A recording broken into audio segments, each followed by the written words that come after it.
All right, if you're in any creative field, you know the feeling, that mountain of digital files. It's supposed to be your greatest asset, right? But half the time, it just feels like a source of pure stress. Well, today, we're going to fix that. We are going to turn that chaos into creative control. You know exactly what I'm talking about, don't you? That feeling when you're desperately searching for one specific file, you're digging through folders named final_v2, and my personal favorite, the ever-hopeful use this one, all while a deadline is breathing down your neck. It's a universal problem, and believe me, it has very real consequences. And we're not talking about minor annoyances here. Seriously, imagine the wrong version of your new single going live on every streaming platform, worldwide. Or your company getting hit with a massive copyright notice because someone just used a photo they weren't supposed to in a campaign. These are the kinds of digital nightmares that keep creators and their managers wide awake at night. So yeah, this digital chaos, it's so much more than just frustrating. It's a genuine, measurable risk to your projects, your budget, and ultimately your reputation. Think about it. Every single minute you spend searching for a file is a minute you're not spending creating. Every wrong file that gets used can cost thousands, or even worse, it can permanently damage your brand's hard-won reputation. This disorganization isn't just some personality quirk, it's a critical business liability. But here's the good news. There is a way to fight back against this chaos. There is a system designed specifically to bring order, efficiency, and, let's be honest, sanity back to your creative world. And it's called Media Asset Management. Media Asset Management, or MAM for short, is basically the professional system for intelligently handling all your media. It's not just a bigger storage folder, no, it's about proactively tagging, managing, and tracking every single file. And this is the crucial part, all the information about those files. So here's the best way to think about it. Instead of a digital junk drawer, a MAM system gives you a smart, searchable, logical library for everything you create. Everything has its proper place, and you know exactly how to find it instantly.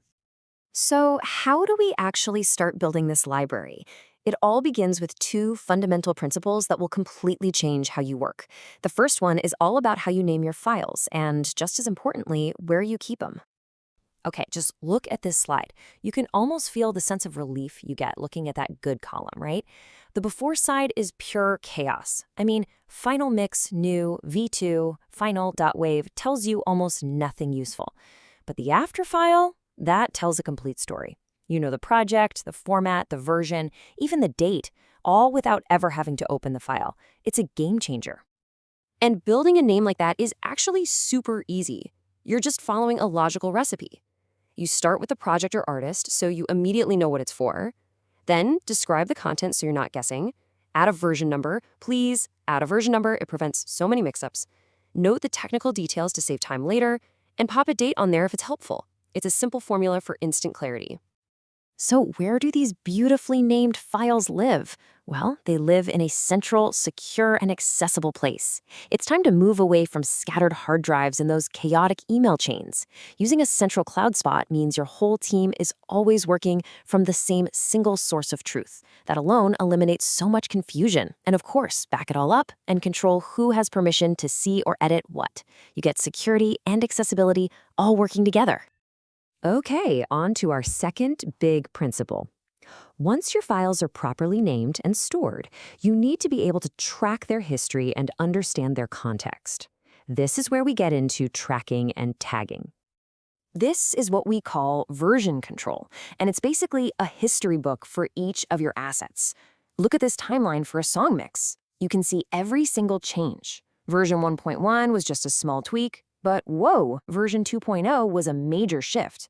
This system prevents you from accidentally sending out an old mix, and it gives you the freedom to easily go back if a new idea doesn't quite work out. So how does the system know what's inside the file without you having to open it every single time? The answer is one word, metadata.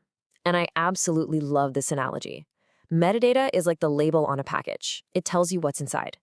It's that invisible layer of information that makes your entire library searchable and intelligent. And there are three main types you really need to know about. You've got descriptive metadata, which tells you what the content is, the artist, the genre, so you can actually find it when you search. Then there's rights metadata, which is absolutely crucial. It tells you who owns the copyright and how it can be used, which is what protects you legally. And finally, technical metadata gives you the specs, file type, size, resolution, so you know instantly if it's the right file for the job. Together, these three create a complete digital identity for every asset you own. Okay, so we've named, stored, tracked, and tagged our files. We've built the system. So what's the real payoff here? It's the total transformation from digital chaos to complete creative control. And the return on this investment is staggering. I mean, with an organized system, you can slash studio costs because you're not paying to reformat files you can't find. You can reclaim the huge majority of time your staff wastes on just file management. And you save a ton of money because you can actually find and reuse the great assets you already have instead of creating new ones from scratch. Let's just focus on that time element for a second. The research shows a typical marketing staff member spends about 10% of their entire work time on file management. That's 4 hours a week. That's nearly an hour every single day just looking for stuff. An organized system gives you almost all of that time back. Just think about what you could do with that. So here's the bottom line. This goes way beyond just being tidy. This is a deliberate strategy for reclaiming your most valuable resources. It gives you back your time to create, your money to invest, and your mental energy to focus on what actually matters, the work itself. You know, at the end of the day, all of your digital assets, your photos, your videos, your songs, all of it, they're the tools in your creative workshop. So the real question isn't whether you should organize them, it's what amazing things you'll finally have the time and energy to build once you do.